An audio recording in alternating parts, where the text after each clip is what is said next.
नमस्कार दोस्तों, आज की कहानी का नाम है हीरे की खान। अफ्रीका महाद्वीप में हीरो की कई खानों की खोज हो चुकी थी, जहां से बहुतायत में हीरे प्राप्त हुए थे।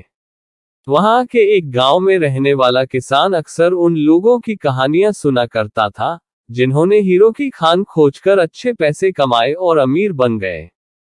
वह भी हीरे की खान खोजकर अमीर बनना चाहता था। एक दिन अमीर बनने के सपने को साकार करने के लिए उसने अपना खेत बेच दिया और हीरो की खान की खोज में निकल पड़ा।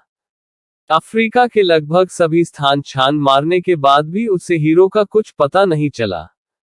समय गुजरने के साथ उसका मनोबल गिरने लगा। उसे अपना अमीर बनने का सपना टूटता दिखाई देने लगा। वह इतना हताश हो गया कि उसके जीने की तमन्ना ही समाप्त हो गई और एक दिन उसने नदी में कूदकर अपनी जान दे दी। इस दौरान दूसरा किसान, जिसने पहले किसान से उसका खेत खरीदा था, एक दिन उसी खेत के मध्य बहती छोटी नदी पर गया। सहसा उसे नदी के पानी में से इंद्रधनुषी प्रकाश फूटता दिखाई पड़ा। उसने ध्यान से देखा तो पाया कि नदी के किनारे एक पत्थर पर सूर्य की किरणें पड़ने से वह चमक रहा था। किसान ने झुककर वह पत्थर उठा लिया और घर ले आया। वह एक खूबसूरत पत्थर था। उसने सोचा कि यह सजावट के काम आएगा और उसने उसे घर पर ही सजा लिया।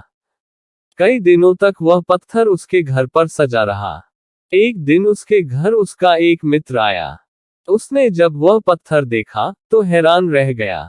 उसने किसान से पूछा, मित्र, तुम इस पत्थर की कीमत की जानते हो?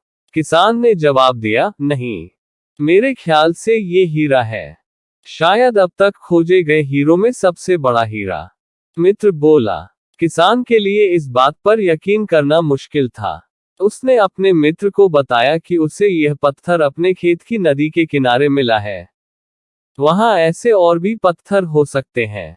दोनों खेत पहुंचे और वहां से कुछ पत्थर नमूने के तौर पर चुन लिए। फिर उन्हें जांच के लिए भेज दिया। जब जांच रिपोर्ट आई तो किसान के मित्र की बात सच निकली। वे पत्थर हीरे ही थे। उस खेत में हीरो का भंडार था। वह उस समय तक खोजी गई सबसे कीमती हीरे की खदान थी। उसका खदान का नाम किम्बले डायमंड माइंस है।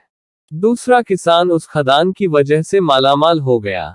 पहला किसान अफ्रीका में दर दर भटका और अंत में जान दे दी, जबकि हीरे की खान उसके अपने खेत में उसके कदमों तले थी।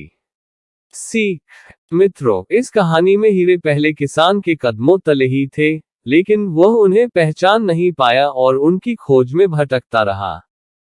ठीक वैसे ही हम भी सफलता प्राप्ति के लिए अच्छे अवसरों की तलाश में भटकते रहते हैं। हम उन अवसरों को पहचान नहीं पाते या पहचान कर भी महत्व नहीं देते, जो हमारे आसपास ही छुपे रहते हैं। जीवन में सफल होना है तो आवश्यकता है बुद्धिमानी और परख से उन अवसरों को पहचानने की और धैर्य से अनवरत कार्य करने की। सफलता निश्चित है। कहानी अच्छी लगी हो तो वीडियो को लाइक करें, शेयर करें अपने दोस्तों के साथ, चैनल को सब्सक्राइब करें। मैं आपसे मिलूंगा जल्द ही एक नई इंटरेस्टिंग स्टोरी के साथ। तब तक के लिए नमस्कार।